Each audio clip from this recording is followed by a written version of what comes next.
with loneliness.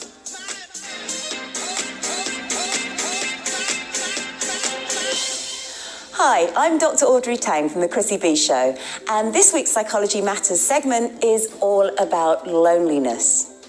Loneliness is not to be confused with social isolation. And the sad part is, even though we seem to be more connected than ever because of social media, people are reporting feelings of being even more lonely.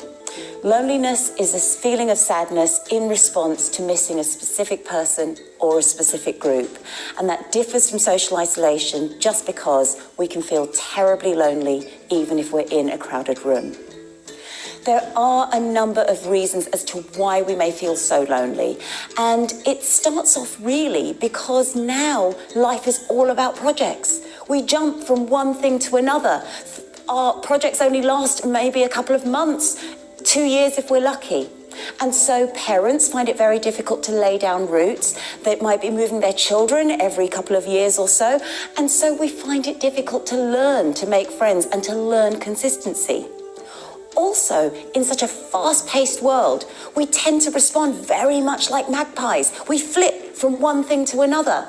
And this means we never really practice the art of consistency. We never practice the art of actually sticking with one thing long enough to see how it works out.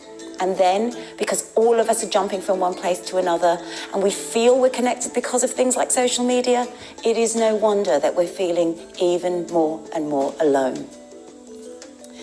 There are a few things that we can do for ourselves if we are beginning to feel lonely, especially if we've moved to somewhere new or we're trying to start something afresh. And that is get out there in real life. Maybe volunteer for something, start a new hobby, join a class. I don't necessarily say the best thing is to get a pet just yet, because you might find that if you enjoy a class, you want to be going out more often to that particular class.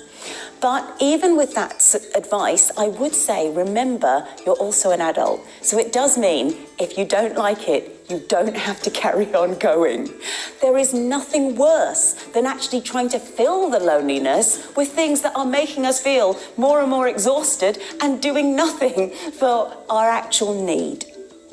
If you are missing specific people and they are maybe in a different country or something like that, make future plans to go and see them, and then you also have something to look forward to. Rather than message on online platforms, pick up the phone, write a letter. Those things can be really helpful too.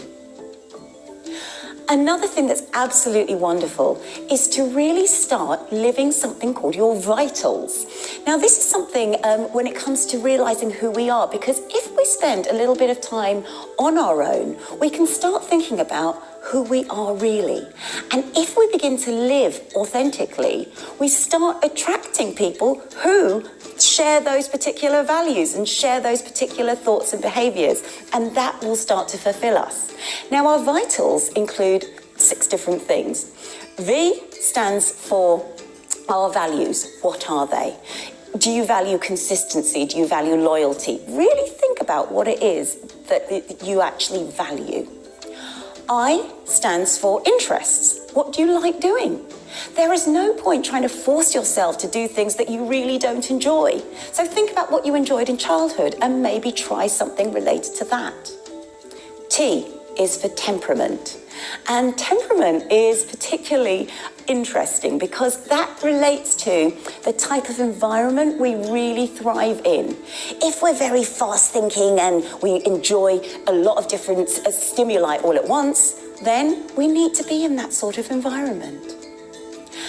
A is about thinking around the clock.